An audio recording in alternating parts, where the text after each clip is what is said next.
Selamat pagi, kemudian kami dari kelompok 5, kelas 12 IPS 3 akan mempresentasikan tentang materi novel dan dunia pandangan pengarang.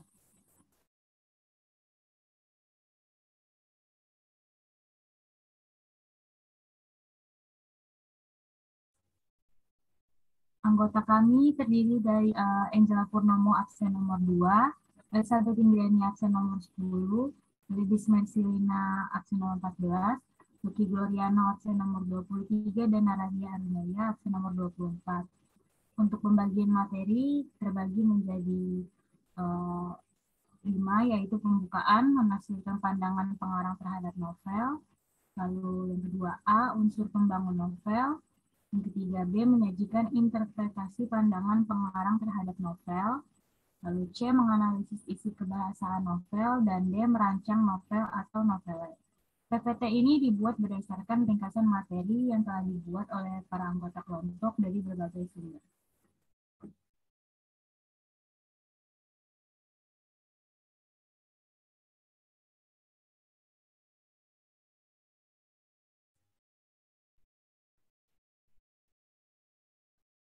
Novel termasuk fiksi populer. Novel mempunyai arti karangan prosa yang panjang mengandung rangkaian cerita kehidupan seseorang dengan orang di sekeliling dengan menonjolkan watak dan sifat setiap pelaku. Novel juga dapat diartikan sebagai cerminan kehidupan yang diungkapkan dalam karya sastra. Isi novel berkaitan erat dengan latar belakang pengarangnya.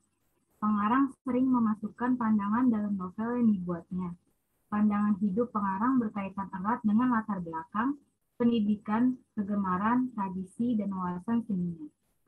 Kita dapat menafsirkan pandangan pengarang terhadap novel yang ditulisnya. Menafsirkan pandangan penulis berarti kita harus mencari latar belakang pengarang. Adapun langkah-langkah menafsirkan pandangan pengarang terhadap novel yang ditulisnya sebagai berikut. Yang pertama, membaca keseluruhan novel. Lalu yang kedua, memahami isi novel secara mendalam. Yang ketiga, mengetahui biografi atau kehidupan pengarang. Dan yang terakhir, mengaitkan kehidupan pengarang dengan kehidupan dalam novel.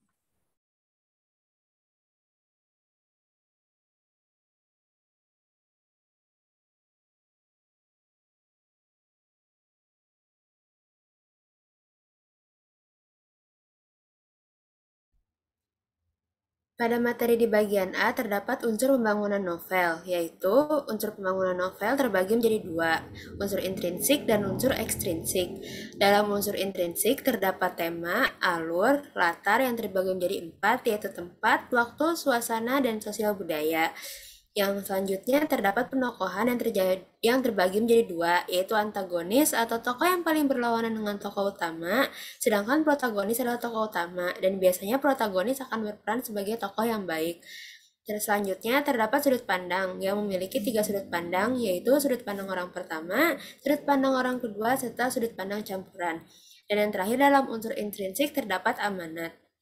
Sedangkan dalam unsur ekstrinsik terdapat latar belakang dari pengarang, latar belakang masyarakat, serta nilai-nilai kehidupan yang dapat dimasukkan ke dalam cerita, seperti nilai moral, nilai sosial, nilai politik, dan lain-lain.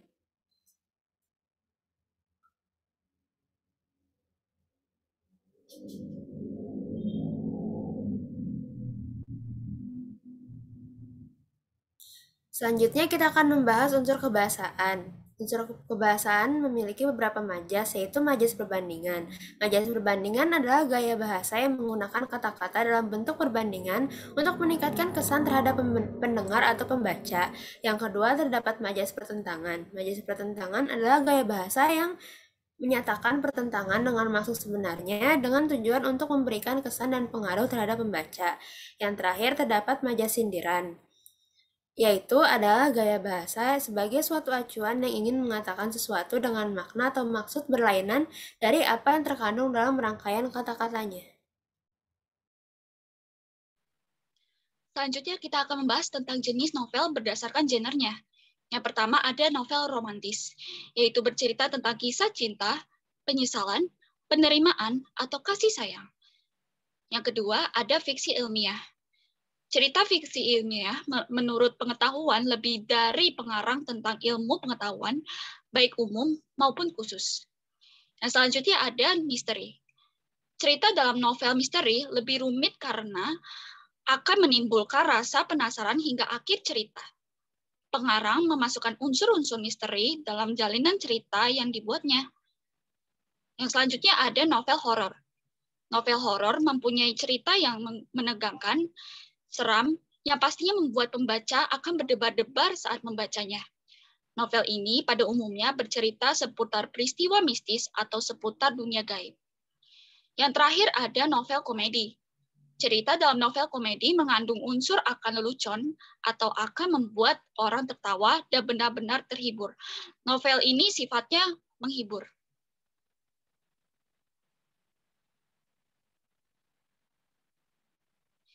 Yang B, menyajikan interpretasi pandangan pengarang terhadap novel.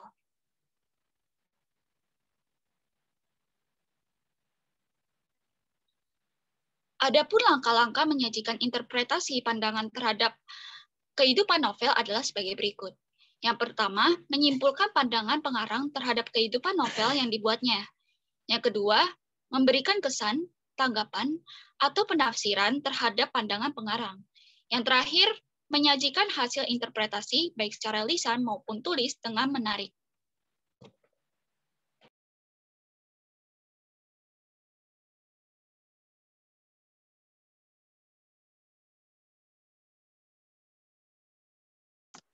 Selanjutnya itu adalah menganalisis isi kebahasan novel.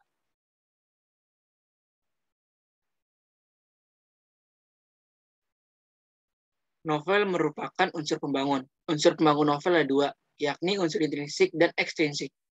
Unsur intrinsik membangun kerangka novel dalam pengembangan ceritanya, meliputi tema, alur, latar, penokohan, sudut pandang, dan amanat. Dan yang kedua itu ada unsur ekstrinsik. Unsur ekstrinsik menjadi pelengkap cerita yang berkaitan dengan pengarang dan dunianya, meliputi latar belakang pengarang, latar belakang masyarakat, dan nilai yang terkandung dalam novel.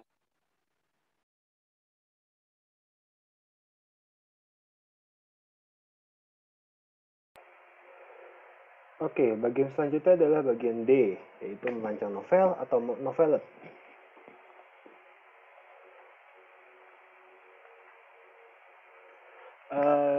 Anda, bahkan kita semua, itu dapat membuat novel pribadi yang bisa mengenai kehidupan masyarakat di sekitar hingga budaya berkembang dalam suatu masyarakat yang ada di dalam novel tersebut.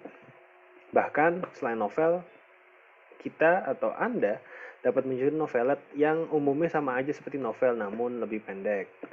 Untuk membuat karangan novel memang tidak mudah, jumlah halaman novel tidak sesedikit cerpen dan diperlukan alur yang lebih panjang dan konflik yang beragam untuk menciptakan alur yang menarik, impresif dan tidak monoton maksud saya. Lalu bagaimana cara merancang novel?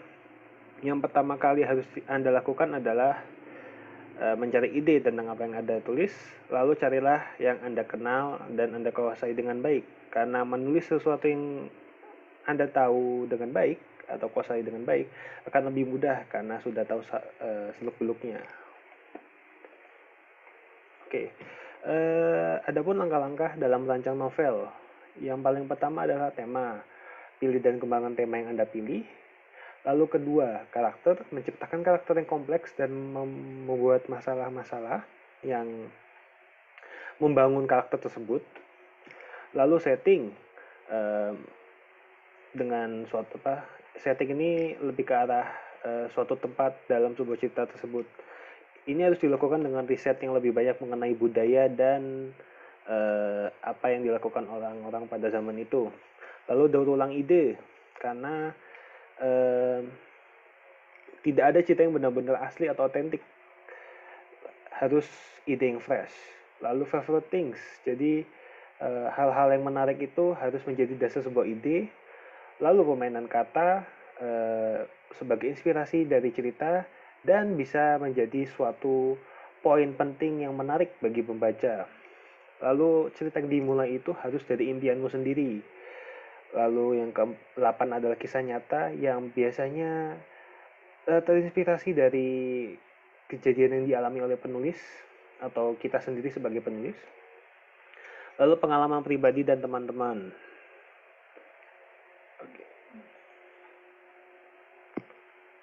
Oke, sekian dari kelompok kami, kelompok 5. Mohon maaf apabila ada kesalahan. Terima kasih.